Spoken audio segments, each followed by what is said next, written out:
தேசம் இரவு செய்திகள். தேசம் செய்திகள் உங்களுக்காக கொண்டு வருவது மோக்ஷானா. தேசம் தீபாவளி களம். தேசம் தீபாவளி களம் எனும் 15 நிமிட நிகழ்ச்சி தற்போது தயாரிப்பில் உள்ளது. இந்த நிகழ்ச்சியில் தீபாவளி வாழ்த்து, வர்த்தகம், பொருள் விளம்பரம் செய்ய விரும்புகிறவர்கள் 01686942005 எனும் எண்ணில் தொடர்பு கொள்ளலாம். செந்துல் ராயாவில் உணவகம் ஒன்றில் இந்திய தொழிலாளி சம்பளம் வழங்கப்படாமல் அடைத்து வைக்கப்பட்டு துன்புறுத்தலா, நடவடிக்கை எடுக்கும்படி திருச்சியில் உள்ள குடும்பத்தினர் கோரிக்கை. தேசம் பிரத்யேக செய்திகள். குணாலன் மணியம். கோலாலம்பூர் செந்துல் ராயாவில் உள்ள உணவகம் ஒன்றில் இந்திய தொழிலாளர் ஒருவர் சம்பளம் வழங்கப்படாமல் துன்புறுத்தப்பட்டு வருவதாக சமூக வலைதளத்தில் காணொலி ஒன்று வைரலாகியுள்ளது. இந்த விவகாரம் தொடர்பில் காவல்துறை அல்லது சம்பந்தப்பட்ட அமலாக்க அதிகாரிகள் நடவடிக்கை எடுக்கும்படி ஜாகிர் உசேன் திருச்சியில் உள்ள ஜாகிர் குடும்பத்தினர் மற்றும் நண்பர் ரகுவரன் ஆகியோர் காணொலி வழி சமூக வலைதளங்களில் கோரிக்கையை முன்வைத்துள்ளனர். தமிழ்நாடு திருச்சியைச் சேர்ந்த ஜாகிர் உசேன் என்ற அந்த இந்திய தொழிலாளி கடந்த ஆண்டு ஜூலை மாதத்தில் செந்துல் ராயாவில் உள்ள ஒரு பிரபல உணவகத்திற்கு வேலைக்கு சேர்ந்தார். ஜாகிர் உசேன் இங்கு வேலை செய்த காலகட்டத்தில் பலமுறை நோய்வாய்ப்பட்டுள்ளார். இந்நிலையில் உணவக உரிமையாளர் இவரை தனியார் மருத்துவமனைக்கு சிகிச்சைக்கு கொண்டு சென்றுள்ளதாக தெரிகிறது. தனியார் மருத்துவமனையில் சிகிச்சை பெற்றதற்கான மருத்துவ கட்டணம் ஜாகிரின் சம்பளத்திலிருந்து பிடித்தம் செய்யப்பட்டதாகவும், இப்படியாக பலமுறை தனியார் மருத்துவமனை சிகிச்சை கட்டணம் ஜாகிரின் சம்பளத்தில் பிடித்தம் செய்யப்பட்டதால் இதுவரை ஒருமுறை கூட ஜாகிர் சம்பளம் வாங்கியதில்லை என்று தெரிய வந்துள்ளது. இந்நிலையில் சில வாரங்களாக அறவே நகர முடியாமல் அறையில் அடைப்பட்டு கிடந்த ஜாகிர் தன்னை அரசாங்க மருத்துவமனைக்கு கொண்டு செல்ல உணவக உரிமையாளரிடம் வலியுறுத்தி கூறிய போதிலும் அவர்கள் மறுத்துவிட்டனர். உணவில்லாமல் படுத்த படுக்கையாக இருக்கும் ஜாகிர் தன்னை காப்பாற்றும்படி காணொலி வழி வேண்டுகோள் விடுத்துள்ளார். அதே நேரத்தில் மன உளைச்சலுக்கு ஆளான ஜாகிர் உசேன் தன் கையை அறுத்து தற்கொலைக்க முயன்றதாகவும் தெரிய வந்துள்ளது. இந்த விவகாரம் தொடர்பில் தமிழ்நாடு கோயம்புத்தூரைச் சேர்ந்த ஜாகிரின் நண்பர் ரகுவரனும் இதுவரை காப்பாற்றி மீட்கும்படி தமது முகநூலில் காணொலி ஒன்றை வெளியிட்டுள்ளார் என்பது குறிப்பிடத்தக்கது. ஹாய் ஃப்ரெண்ட்ஸ், வணக்கம். எனக்கு முக்கியமான இன்ஃபர்மேஷன் சொல்கிறதா வந்திருக்கேன். என் ஃப்ரெண்டோட தம்பி கேரளா ரெஸ்டாரண்ட்டில் மாட்டிகிட்டு இருக்கான். அந்த ரெஸ்டாரண்ட்டில் சரியாக அவனை கவனிக்காமல் அவனுக்கு 1.5 வருஷமாக சம்பளம் போடாமல், அவன் பேர் ஜாகிர் உசேன் சொல்லிட்டு திருச்சி மாவட்டத்தில் இருக்கக்கூடிய ஒரு பையன். அவன் 10th கீழே எஸ்பிஎம்முக்கு குறைவாக தான் அவன் படிச்சிருக்கான். மலேசியாவில் 1.5 வருஷத்துக்கு முன்னாடி ஒரு ரெஸ்டாரண்ட்டுக்கு ஒர்க்கிங் வீசாவில் வேலைக்கு போயிருக்கான். அவனுக்கு சரியான சம்பளமும் வர கிடையாது. அவன் உடம்பு நிலைமையும் சரியில்லை. அவனை ஹாஸ்பிட்டலில் கூட்டிகிட்டு போக சொன்னால் ப்ரைவேட் ஹாஸ்பிட்டல் கூட்டிகிட்டு போயிட்டு அவன் சேலரி இதில் மைனஸ் ஆகிடுச்சு அப்படின்னு சொல்லிடுறாங்களாமா. கவர்மெண்ட் ஹாஸ்பிட்டலில் கூட்டிகிட்டு போய் காமிக்க மாட்டேங்கிறாங்க. ப்ளஸ் பார்த்தீங்கன்னா அவனுக்கு சரியாக சம்பளமும் வர கிடையாது. அவன் வீட்டுக்கு காசு எதுவுமே அனுப்பிச்சி வைக்கவும் கிடையாது. இப்போ ஒரு ரூமில் போட்டு அடைச்சி வச்சுருக்காங்க. இடுப்பு கீழே ஃபுல்லாக செமையான வலி அப்படின்னு சொல்லி ஹாஸ்பிட்டலுக்கு கூட்டிகிட்டு போட உடம்பு நிலைமை ரொம்ப சரியில்லை. அவன் வீடியோவை பார்த்துட்டு என்னால் தாங்கவே முடியல. அதனால இந்த வீடியோ நான் செய்கிறேன். முக்கால்வாசி எனக்கு தெரிஞ்சு நிறைய என்ஜிஓஸ் மலேசியாவில் இருக்குது. நிறைய பேர் நிறைய இது ஹெல்ப் பண்ணிட்டு இருக்காங்க. இந்த வீடியோ பார்க்குறவங்க எல்லாருமே அந்த அட்ரஸ்ஸு, அந்த ஃபோட்டோஸு, அந்த பையன் பேசக்கூடிய வாய்ஸ் ரெக்கார்டு, அந்த பையன் நான் பேசின வாய்ஸ் ரெக்கார்டு எல்லாத்தையுமே நான் உங்களுக்கு இந்த ஃபேஸ்புக்கில் நான் அப்லோட் பண்ணுறேன். முடிஞ்ச அளவுக்கு இந்த பையனை ரெக்யூர் பண்ணி அவங்க பேரண்ட்ஸ் ரொம்ப அழுகிறாங்க. மனசுக்கு ரொம்ப கஷ்டமாக இருக்குது. அந்த பையன் உயிரோட வீட்டுக்கு வந்தால் போதும் அப்படின்னு நினைக்கிறாங்க. ஏன்னா ஒரு நாட்டில் போய் இப்படி சிக்கி தவிக்கிறாங்க. அதுங்காட்டி உங்களால் முடிஞ்ச அளவுக்கு அங்கே கூட தமிழர்கள் முடிஞ்ச அளவுக்கு என்ஜிஓஸ் முக்கியமாக முடிஞ்ச அளவுக்கு முன் இந்த வேலையை செய்யணும்னு தாழ்மையோட கேட்டுக்கிறேன். பத்திரிகை துறையில் பணியாற்றிய வெள்ளி நிலவு கவிஞர் வீரமான் நல்லுடல் இன்று பிற்பகல் சிராஸ் மின் சுடலையில் தகனம் செய்யப்பட்டது. மனிதவள அமைச்சர் டத்தோஸ்ரீ எம் சரவணன் இறுதி அஞ்சலி. பத்திரிகை துறையில் பிழைத்திருத்தும் பிரிவில் நீண்ட காலமாக பணியாற்றி ஓய்வு பெற்றிருந்த வெள்ளி நிலவு கவிஞர் வீரமான் நல்லுடல் இன்று பிற்பகல் சிராஸ் ஜாலன் குவாரியில் உள்ள மின் சுடலையில் தகனம் செய்யப்பட்டது. கவிஞர் வீரமான் நல்லுடலுக்கு மனிதவள அமைச்சரும் மாயிகா தேசிய துணைத் தலைவருமான டத்தோஸ்ரீ எம் சரவணன் இன்று காலை 10 மணியளவில் சிலாயாங் ஜயா சஹாய மஜு முதியோர் இல்லத்தில் இறுதி அஞ்சலி செலுத்தினார். டத்தோஸ்ரீ எம் சரவணன் கவிஞர் வீரமான் அவர்களுடன் தமிழ் மொழி, இலக்கியம், கவிதைக்காக நெருங்கிய தொடர்பில் இருந்த நிலையில் சில தினங்களுக்கு முன் நட்பு காரணமாக அவரை காண முதியோர் இல்லம் வந்திருந்தார். எனினும் கவிஞர் வீரமான் சிலாயாங் மருத்துவமனையில் சேர்க்கப்பட்டிருந்தார். கவிஞர் வீரமான் உடல்நலக்குறைவு காரணமாக தமது 78வது வயதில் நேற்று அக்டோபர் 26ஆம் தேதி செலாயாங் மருத்துவமனையில் காலமானார். மலேசிய நண்பன், மக்கள் ஓசை பத்திரிகைகளில் ஆதிக்குமரன் காலகட்டத்தில் பிழைத்திருத்தும் பிரிவில் பணியாற்றியிருந்த கவிஞர் வீரமான் உடல்நலக்குறைவு காரணமாக செலாயாங் ஜயாவில் உள்ள சஹாயா மஜு முதியோர் இல்லத்தில் கடந்த ஜனவரி மாதம் தொடங்கி தங்கினார். இந்நிலையில் சில தினங்களுக்கு முன்பு செலாயாங் மருத்துவமனையில் சேர்க்கப்பட்டிருந்த கவிஞர் வீரமான் அக்டோபர் 26 திங்கட்கிழமை காலை 8 மணி அளவில் காலமானார். அவரது நல்லுடல் நொம்போடுவா, ஜாலன் மெலாத்தி சத்து, தமான் ஸ்ரீ மெலாத்தி 681000 பத்துகேஃப் ஸ்லாங்கூர் என்னும் முகவரியில் உள்ள பூசாட் ஜகான் orang tua சஹாயா மஜு முதியோர் இல்லத்தில் இருந்து எடுத்து செல்லப்பட்டு சிராஸ் மின் சுடலையில் தகனம் செய்யப்பட்டது. உடல் ஆரோக்கியத்திற்கு கருமஞ்சள் மூலிகையை தினமும் பயன்படுத்துங்கள்.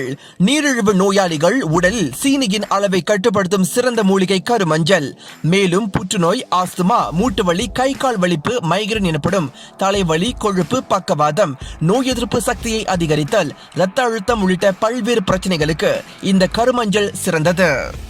இந்த கருமஞ்சள் மூலிகை இளம் கிழங்காக வாங்கி மெல்லிய துண்டுகளாக நறுக்கி அதனை வெயிலில் உலர வைத்து மிக்சியில் அரைத்து பவுடராக்கி அதனை தினமும் காலையில் வெறும் வயிற்றில் ஒரு சிட்டிகை தண்ணீரில் கலந்து குடிப்பதன் வழி நல்ல பலன் கிடைக்கும். கேரளாவிலிருந்து தருவிக்கப்படும் இந்த அசல் கருமஞ்சள் மூலிகை எங்களிடம் கிடைக்கும். இந்த அசல் கருமஞ்சள் வெளிர் நீல வண்ணத்தில் அமைந்திருக்கும். அசல் கருமஞ்சள் செடியும் எங்களிடம் கிடைக்கும். நமது முன்னோர்கள் பயன்படுத்திய கருமஞ்சள் மூலிகை பயன்படுத்தி உடல் ஆரோக்கியத்தை பேணுங்கள். இன்றே உங்களுக்கு தேவையான கருமஞ்சள் மூலிகைக்கு முன்பதிவு செய்யுங்கள். தொடர்புக்கு 01368694205. சுங்காய் எமாஸ் மற்றும் பிளாசா ஹந்தியான் காஜாங் ஆகிய 2 இடங்களில் கட்டுப்படுத்தப்பட்ட நடமாட்ட கட்டுப்பாட்டு ஆணை அமல்படுத்தப்படுகிறது. தற்காப்பு அமைச்சர் டத்தோஸ்ரீ இஸ்மாயில் சப்ரி யாக்கூப் தகவல். கோவிட்-19 பெருந்தொற்றின் தாக்கத்தினால் சுங்காய் எமாஸ் அடுக்குமாடி குடியிருப்பு மற்றும் பிளாசா ஹந்தியான் காஜாங் ஆகிய 2 இடங்களில் கட்டுப்படுத்தப்பட்ட நடமாட்ட கட்டுப்பாட்டு ஆணை அமல்படுத்தப்படும் என தற்காப்பு அமைச்சர் டத்தோஸ்ரீ இஸ்மாயில் சப்ரி யாக்கூப் கூறினார். ஜாலான் எமாஸ் அடுக்குமாடி குடியிருப்பு பகுதிகளில் உள்ள 7 பிளாக்களிலும் மற்றும் 1300 குடியிருப்பாளர்களை கொண்ட தரை வீடுகளையும் இது உட்படுத்தியதாகும். மேலும் காஜாங்கில் அமைந்துள்ள பிளாசா ஹந்தியான் காஜாங் பகுதியும் கட்டுப்படுத்தப்பட்ட நடமாட்ட கட்டுப்பாட்டு ஆணைக்கு உட்படுத்தப்பட்டது. அந்த பகுதியில் சுமார் 7500 பேர் உட்படுத்தப்பட்டுள்ளனர். இந்த நடைமுறை நாளை முதல் நவம்பர் மாதம் 10ஆம் தேதி வரை நடப்பில் இருக்கும் என அமைச்சர் தெளிவுபடுத்தினார். ஜாசேகா, PKR கட்சிகளுடன் இணைந்து பணியாற்ற மாட்டோம். அம்னோ உச்சமன்ற கூட்டத்தில் முடிவு. அம்னோ உச்சமன்ற கூட்டத்தில் நடப்பு அரசியல் சூழல் விவாதிக்கப்பட்ட நிலையில் ஜாசேகா மற்றும் PKR-உடன் இணைந்து பணியாற்ற மாட்டோம் என அம்னோ கட்சி ஓர் அறிக்கையின் வாயிலாக தெரிவித்தது. மேலும் நடப்பு தேசிய கூட்டணி அரசாங்கத்திற்கு அம்னோ நாடாளுமன்ற உறுப்பினர்கள் தொடர்ந்து ஆதரவு தெரிவித்து வருவார்கள் எனவும் தெரிவிக்கப்பட்டுள்ளது. அம்னோ உச்சமன்ற கூட்டமானது நேற்றிரவு அம்னோ தலைமையகத்தில் நடைபெற்றது. மிகவும் பரபரப்புக்கு மத்தியில் தான் ஸ்ரீ முஹிதீனுக்கு ஆதரவா இல்லையா என்பது பற்றி அம்னோ நேற்றைய கூட்டத்தில் விவாதித்ததாக தெரிகிறது. அதோடு மாட்சிமை தங்கிய மாமன்னரின் முடிவினை அம்னோ வரவேற்பதாக கூறிய நிலையில் நாட்டை சூழ்ந்துள்ள கோவிட்-19 பெருந்தொற்றை கையாள்வதில் அம்னோ அனைத்து நடவடிக்கைகளையும் மேற்கொள்ளும் என அது கூறியது. தேசம் டிவி மலேசியாவில் தீபாவளி விளம்பரம் செய்ய வேண்டுமா? வர்த்தக விளம்பரம், பொருள் விளம்பரம், வாழ்த்து விளம்பரம் என்று அனைத்து விதமான விளம்பரங்களுக்கும் நீங்கள் நாட வேண்டியது தேசம் டிவி மலேசியா. இந்த தீபாவளி விளம்பரங்களுக்கு முன்பதிவு செய்யும் முதல் 20 பேருக்கு மொத்த விளம்பர கட்டணத்தில் இருந்து 50 விழுக்காடு சிறப்பு கழிவு வழங்கப்படும். தொடர்புக்கு 01368694205. கோவிட்-19 நோய் தொற்று பரவல் இன்று 835 புதிய சம்பவங்கள் ஏற்பட்டு அதிர்ச்சியை ஏற்படுத்தியது. நாட்டில் கோவிட்-19 பெருந்தொற்று காரணமாக இன்று 835 சம்பவங்கள் பதிவு செய்யப்பட்டுள்ளது என சுகாதாரத்துறை தலைமை இயக்குநர் தெரிவித்தார். உள்நாட்டினர் 830 பேர் பாதித்த வேளையில் 5 வெளிநாட்டினர் இந்த தொற்றுக்கு இலக்காகியுள்ளனர். நாட்டில் 674 பேர் குணமடைந்த வேளையில் குணமடைந்தவர்களின் மொத்த எண்ணிக்கையாக 18,499 பதிவு செய்யப்பட்டது. மேலும் நாட்டில் இன்று 2 மரணங்கள் பதிவாகிய நிலையில் மரண எண்ணிக்கை மொத்தமாக 238 அதிகரித்தது. நாட்டில் கோவிட்-19 தொடர்பான சம்பவங்கள் மொத்தமாக 28,640 ஆகும் என்பது குறிப்பிடத்தக்கது. தேசம் அரசியல் களம். அரசியல்வாதிகள், கட்சி தலைவர்கள், நாடாளுமன்ற சட்டமன்ற உறுப்பினர்கள் தங்கள் கருத்துக்களை மனம் திறந்து பேசும் ஒரு தளம் தேசம் அரசியல் களம். பிரபல ஊடகவியலாளர் குணாளன் மணியம் தயாரித்து தொகுத்து வழங்குகிறார். காண தவறாதீர்கள். இது ஒரு தேசம் டிவி மலேசியா தயாரிப்பு. சூரரை போற்று திரைப்படத்தின் வெளியீட்டு தேதி அறிவிப்பு.